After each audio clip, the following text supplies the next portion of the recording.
আসসালামু আলাইকুম বন্ধুরা, আশা করি সকলেই ভালো আছেন। প্রিয় বন্ধুরা, এই মুহূর্তে আমাদের কাছে যে ফোনটি আছে এটি হলো আইটেল A60s, আর এই ফোনটিতে হলো ডিসপ্লে সাদা।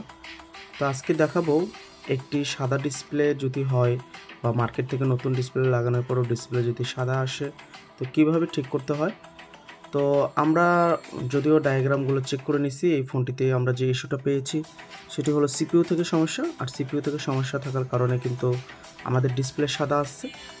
তো এখান থেকে জাস্ট আমরা সিপিইউটা খুলে নিব, এরপরে সাফ করব, ক্লিন করব, রিভলভ করব, এরপর পুনরায় ইনস্টল করব।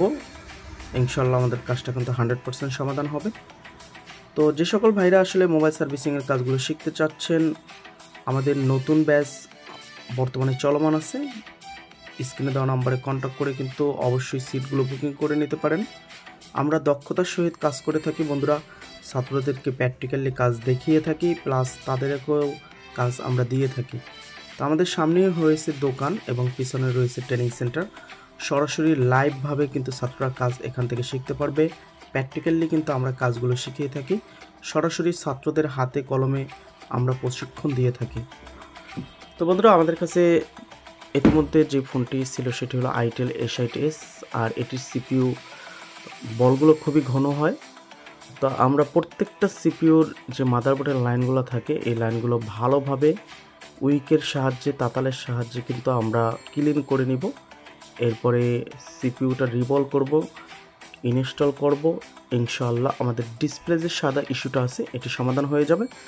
তো এই ধরনের যে সমস্যাগুলো হয়, ডিসপ্লে সাদা, ডিসপ্লে ব্লু, আবার কিছু কিছু ফোনে আছে একদমই গ্রাফিক্সই আসে না, যেমন ডিসপ্লে সাদাও আসে না, পুরোটা ব্ল্যাঙ্ক হয়ে থাকে, মানে এক কথায় কালো হয়ে থাকে। তো আপনারা কিন্তু এরকম যারা সমস্যাগুলো ফেস করছেন সরাসরি আমাদের ট্রেনিং সেন্টারের সাথে যোগাযোগ করবেন। ইনশাল্লাহ আমরা দক্ষতার সহিত এই কাজগুলো করে থাকি। আমরা কিন্তু এই ফোনগুলো কোনো রিস্ক না নিয়ে এই কাজগুলো করে থাকি। তো আসলে আপনারা যারা মোবাইল সার্ভিসিং কাজ করাতে চান তারা কিন্তু আমাদের লোকেশনে আসতে পারেন। আমাদের লোকেশন ঢাকা যাত্রাবাড়ি রায়েরবাগ।